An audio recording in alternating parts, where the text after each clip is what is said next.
kembali lagi bersama saya Grace Meliala. Nah kali ini kita bakalan ngobrol, berbincang dan banyak hal yang mungkin bakal kita tanya jawab nih. Dengan seniman kelahiran Palembang dan pemilik sebuah ruang seni di Yogyakarta. Tentunya sudah nggak asing lagi, tapi langsung aja yuk kita tengok studionya.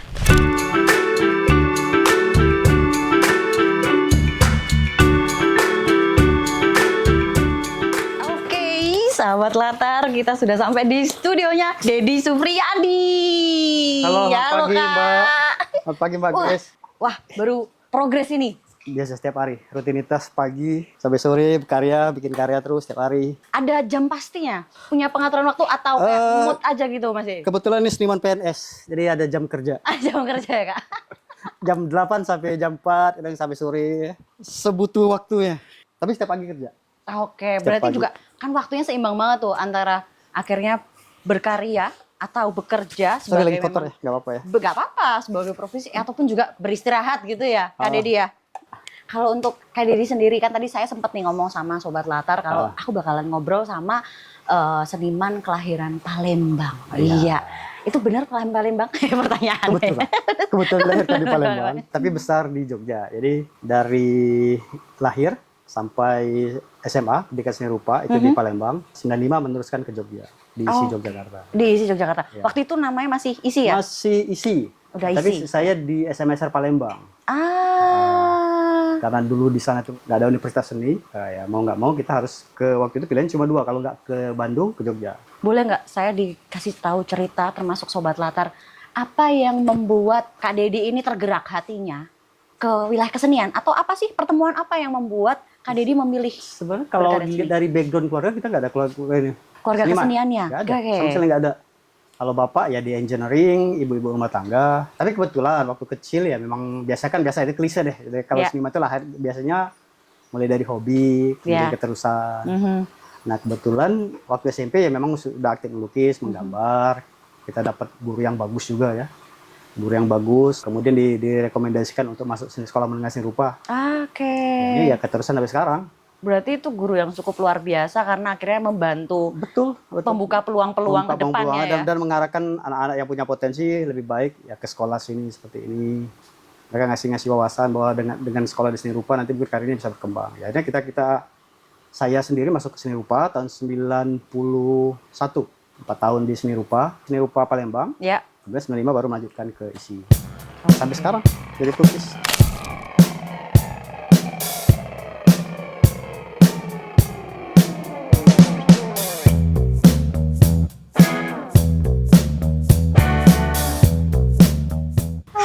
Oke Kak Deddy, mau Ya. nyambung tadi nih, kita ngobrolin tentang di SMSR di Palembang, terus habis itu kuliah di ISI gitu kan. Mau ngobrolin lagi tentang apa yang akhirnya menjadi nilai-nilai penting buat Kak Deddy sehingga konsisten sampai dengan hari ini. Atau memang punya mimpi tertentu atau visi tertentu gitu. Konsisten dan udah nggak bisa dilakukan lagi ya, Sobat-Sobat Latar kalau searching namanya Deddy Sufriyadi. Iya. Itu produktif banget dalam berkarya dan berpameran. Mungkin kita dikutuk untuk jadi seniman. Oke. Jadi kutukannya itu harus konsisten ya. Harus dijalankan. Harus dijalankan. Kebetulan ini orang tua yang sangat terbuka. Kalau dulu kan image seorang seniman terutama di Sumatera itu ya identik dengan profesi yang nggak jelas. Oke. Kalau seniman itu bukan dianggap profesi tapi hobi gitu. Nah, tapi orang tua kebetulan sangat terbuka. Karena dilihat mereka juga waktu di seni rupa juga saya serius menggambar, melukis dan kegiatan seni lainnya, akhirnya mereka mendukung. Mereka menyarankan untuk ya sudah silakan pergi ke Jogja, silakan kuliah di Jogja, kuliah seni silakan, itu pilihan. Oke. Nah, sampai sekarang ya berjalan sampai sekarang. Sampai sekarang ya ini menjadi profesi, dan itu menjadi pilihan sampai sekarang. Pernah merasakan bosan, lelah, Mas? Oh sangat pernah. Bukan sekali, itu makanya kebayang sangat pernah. Karena itu disebut kutukan tadi. Sebelum saya memutuskan untuk jadi seniman 100%, saya mencoba banyak kerjaan.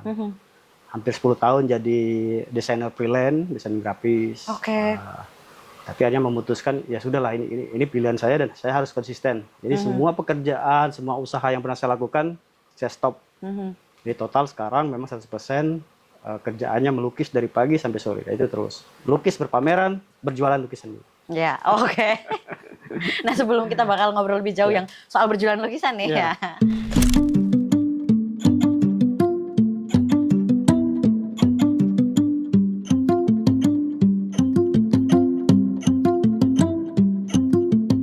kan banyak nih ya teman-teman sekarang tuh sedang, mungkin yang teman-teman seniman baru gitu, atau yang baru masuk di ISI atau baru masuk di wilayah kesenian, mereka kebingungan tentang pencarian entah jati diri secara personal maupun jati diri karyanya atau karakternya nih Sobat Teater nih. Karakternya seperti apa sih, atau bahasanya hari ini alirannya apa. Nah, bagaimana itu Kak Dedi bisa menentukan apa yang dipilih, lalu aliran yang dipilih, lalu konsisten di sana itu? Kita nggak pernah tahu endingnya apa. Kadang-kadang nggak pernah tahu. Ketika masuk seni rupa ya kita belajar memang dari dasar. Ya. Belajar menirmana, belajar menggambar, sketsa. Kita belajar semua hal yang basic. Setelah itu kan nanti kita kasih kebebasan untuk memilih apapun alirannya. Jadi kalau terkait dengan aliran sebenarnya itu bukan sesuatu yang harus dicari, harus dipilih. Oke. Tapi konsistensi kita selama kita berkarya itu nanti yang akan mengarahkan kita nanti endingnya seperti apa gitu. Nah bahkan sampai detik ini pun kalau orang bilang saya pelukis abstrak, ya mungkin saat ini benar, tapi saya nggak tahu, mungkin 5 tahun ke depan atau 10 tahun ke depan mungkin ada perubahan, dan itu bukan persoalan besar. Yang penting konsistensi ini kita jalankan terus. Ya cuma itu, sesederhana itu gitu. Jadi nggak ada harus dari awal kita harus saya akan menjadi pelukis abstrak, saya menjadi pelukis realis, itu nggak ada. Kita cuma belajar bekerja. Ya endingnya nanti biar proses dan waktu itu yang menentukan. Apa pergelutannya Mas yang paling besar pada saat melukis dalam artian berkarya di abstrak? Saya berasal dari seniman akademis. Ya. Nah itu kan repot kan kita diajarin dengan metode-metode yang sangat akademis dan sangat rasional. Jadi ada dilema. Misalnya gini, ketika kita melukis itu kadang-kadang secara tidak langsung kita dipaksakan bahwa lukisan Anda harus naratif. Jadi lukisan itu harus menceritakan tentang sesuatu. Kadang-kadang ketika kita melukis kita selalu dibebani dengan meminimalkan untuk improvisasi kalau di akademi. Jadi ada batasan-batasannya. Jadi ketika sebelum kita melukis alangkah baiknya kalau kita melakukan riset, kita menentukan tema apa yang kita buat. Nah itu kan sangat-sangat rasional. Akademis, Nah jadi secara nggak langsung bahwa ada polemik dan juga ada polemik bahwa lukisan yang bagus itu adalah lukisan yang naratif, lukisan yang bercerita. Ya, dari situ ya nah persoalan-persoalan ini kalau bagi pelukis abstrak ini menjadi beban. Pelukis abstrak itu tidak terlalu rasional, tapi lebih ke perasaan. Bukan ke intuitif, kerja yang intuitif. Ya. Tapi bukan berarti bahwa intuitif ini ngawur, ya enggak juga. Intuitif ini memang bisa dibentuk dan bisa dilatih. Cuma ya dilemanya kalau untuk pelukis akademis ya kita harus berkompromi bahwa kita pelukis akademis yang harus bisa menjabarkan apa yang kita buat, tapi di satu sisi juga kita harus mengakomodir intuisi kita yang keluar dari dalam. Nah itu yang menjadi polemik terbesar.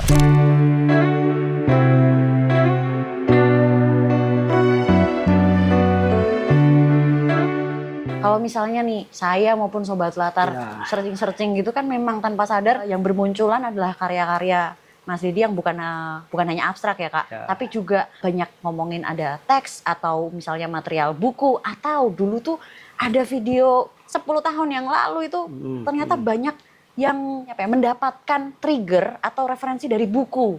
Nah ini kan berarti kedekatan Mas Dedi dengan buku dan teks ini cukup dalam ya? Saya berupa generasi 90-an. Memang kebetulan waktu itu kampus kita bukan kampus yang di Jalan Parangtritis, tapi kampus yang masih di Gampingan. Saya diuntungkan dengan kondisi kampus Gampingan yang sangat terbuka. Jadi di tahun 90 itu ya buku-buku yang dulu dilarang terbit sudah mulai bisa diterbitkan. Terus bisa diakses ada booming buku, hampir semua penerbit itu membuat penerbitan dengan offline kadang-kadang luar biasa. Harga buku juga masih waktu itu masih sangat terjangkau bagi mahasiswa. Dan memang generasi saya termasuk generasi pembaca. Ya mungkin karena iklim ini yang membentuk saya, akhirnya mau nggak mau rasanya kalau saya nggak buku atau saya nggak bisa membaca menjadi malu. Nah, berbeda dengan saya nggak tahu dengan mas sekarang apa mereka masih sibuk membaca atau enggak. Tapi kalau di generasi saya e-book ya, baca e-book hari ini mungkin. Facebook dan e-book. Nah, kalau generasi saya memang generasi pembaca semua. Rata-rata seniman itu membaca buku. Kita diskusi, selain berkarya kita selalu diskusi hampir tiap hari di kampus yang sangat terbuka. Setiap hari ada forum-forum diskusi. Secara nggak langsung ya iklim ini yang membentuk saya menjadi seniman seperti ini sekarang gitu. Kalau perkembangan media itu memang kita keterbatasan. Kita punya banyak keterbatasan. Nggak seperti sekarang. Kalau sekarang cat sudah mulai banyak, merek sudah mulai banyak. Dulu kita memakai apapun yang bisa kita pakai, yang penting ada warna dan ada bentuk. Nah, kita memakainya, kita bereksperimen dengan macam-macam media. mulai dari kayu, buku, apapun itu bentuknya yang bisa ditempel di kanvas bisa jadi karya. Dari itu terbawa akhirnya sampai sekarang. Oke, kalau untuk karya-karya yang materialnya tadi, mungkin buku atau apa yang akhirnya menjadi pemilihan dari Kak Dedi? Apa yang saya buat sekarang itu sudah pernah saya lakukan waktu ketika saya mahasiswa. Oke. Jadi saya bereksperimen dengan banyak bahan, material, mencoba berbagai macam tema lukisan. Saya buat ulang dengan material yang sama tapi dengan bentuk yang berbeda. Ya. Jadi ada penambahan-penambahan, pengurangan-pengurangan. Ya. Dan jelas itu pasti berbeda karena bicara soal pada masa itu dengan umur di waktu itu dengan yang sekarang dan Ya, pengalaman yang sudah berbeda ya. Ya, di pengalaman itu membentuk sesuatu. Jadi kalau dulu memang kita berangkat, kenapa kita main banyak media? Ya karena dengan keterbatasan tadi. Tapi kalau sekarang memang itu dilakukan dengan kesadaran-kesadaran.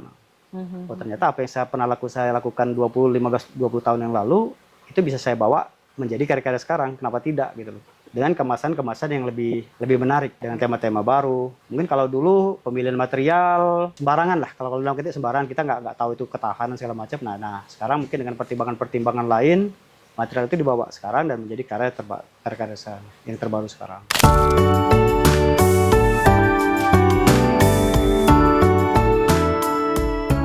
Kak Dedi, aku pengen nanya nih, mungkin Sobat Latar juga pengen tanya tentang bagaimana Kak Dedi itu mengatur waktu. Karena tadi kan kita udah sempat ngobrolin nih tentang berkarya, lalu konsistensi. Terus ngomongin di awal tadi, Mas Dedi udah sepil tuh. Jam segini kerja, jam segini. Seniman PNS. Iya kan, seniman PNS. Pengen tahu, maksudnya apakah itu memang dipelajari, didapatkan, atau itu ternyata turun-temurun dari keluarga terkait waktu, atau itu ditemukan sendiri? Itu baru setelah saya menikah semuanya harus berubah gitu. Jadi waktu kita masih bujangan, kita masih punya banyak waktu, nggak ada beban, mau kerja jam berapapun bisa, bangun jam berapapun nggak ada masalah. Tapi kalau sejak menikah kita harus mengatur waktu gitu. Kadang-kadang kita terbiasa bangun pagi akhirnya. Mau nggak mau kita bangun pagi, ya karena keluarga semuanya bangun pagi, anak-anak udah bangun pagi dan kita terbiasa bangun pagi. Jadi memang jam kerja itu akhirnya ya diubah. Biasanya kita nggak ada waktu khusus. Tapi lebih banyak waktu tengah malam dulu, sekarang diubah jadi jam kerja. Jadi pagi kita bisa setelah anak-anak sekolah, semuanya selesai, kita masuk studio sampai sore. Nah ya hal ini sebenarnya berubah natural aja karena kebutuhan aja. Jadi kalau malam ya memang sudah nggak kerja, memang waktunya buat keluarga. Ini juga sekarang saya lebih banyak kerja tim. Jadi nggak kerja sendiri ya. Kalau kerja tim itu kan susah. Kalau waktu memang nggak diatur. Ya benar. Jadi kita memang harus bikin jam kerja, cocokkan jadwal. Jadi kita sepakat bahwa jam kerja itu dimulai jam 8 pagi. Jam 8, jam 9 pagi, ya maksimal jam 10 kita udah kerja. Nanti selesai ya, tergantung kadang jam 4, jam 5 sampai itu selesai. Karena kasihan juga kalau kita punya tim tapi nggak punya jam kerja, kita yang bingung. Jadi kita sepakat bahwa kita kerja seperti orang kantoran. PNS semua ya? PNS semua. Pegawai negeri seni. Ya. Oke, tapi berarti itu udah berjalan berapa lama itu Kak Dedi? Lebih dari 15 tahun. Jadi saya menikah, saya semuanya harus dirubah semua. Harus berubah semua. Nggak bisa lagi seperti dulu lagi. Dan itu sangat terasa perbedaannya ya? Lebih produktif. Terasa lebih produktif, terus lebih sehat juga. Sehat. Kalau dulu kan kita nggak tahu kapan kita tidur, kapan kita bangun, kapan kita kerja, kita nggak pernah tahu jamnya. Sekarang ya sudah sangat tertata. Pagi-pagi kita sarapan, kadang-kadang kalau nggak sarapan cuma sekedar ngopi, masuk studio kerja, sore istirahat tidur, sebelum maghrib kita udah bangun mandi dan siklusnya karena kita teratur ya jadi lebih sehat. Itu Sobat Latar dan harus dicoba. tuh ya. Harus dicoba. Penting banget, bukan kesenian tuh akhirnya bukan terus wah pasti kerjaan kesenian itu selalu menyenangkan dan happy, tidak, tetap harus diatur gitu ya ternyata Kak Dedi, tetap harus diatur. Kalau tidak muter-muter ya waktunya ya, bisa bolak-balik. Nggak jelas. Kadang-kadang karena kita masuk seni rupa yang profesional, tuntutannya kan semakin banyak. Mengatur waktu pun harus sangat ketat. Kalau dulu mungkin kayak santai dengan jumlah pameran yang nggak terlalu banyak, sekarang kita pameran semakin padat, kebutuhan karya semakin banyak, harusnya kita harus semakin disiplin. Dan sekarang pun walaupun kerja dari pagi sampai sore itu pun kadang-kadang merasa kurang. Tapi memang harus di stop, walaupun waktunya nggak cukup ya harus di stop. Karena kita harus membagi waktu karena udah usia 50-an. Stamina juga udah mulai tidak seperti dulu. Harus dijaga. Pola makan juga harus dijaga. Pola tidur juga harus dijaga. Benar, itu udah kunci. Dan ini yang berubah semuanya. Nggak cuma konsisten, tapi juga adaptif. Sama kondisi di lingkungan ya. Dan juga dengan konsistennya ini tadi tuh masih ada loh banyak waktu yang ternyata dilakukan oleh Kak Dedi untuk membuat sebuah ruang seni. Nah, ruang seninya apa? Apa itu? Kita ngobrol lagi habis ini.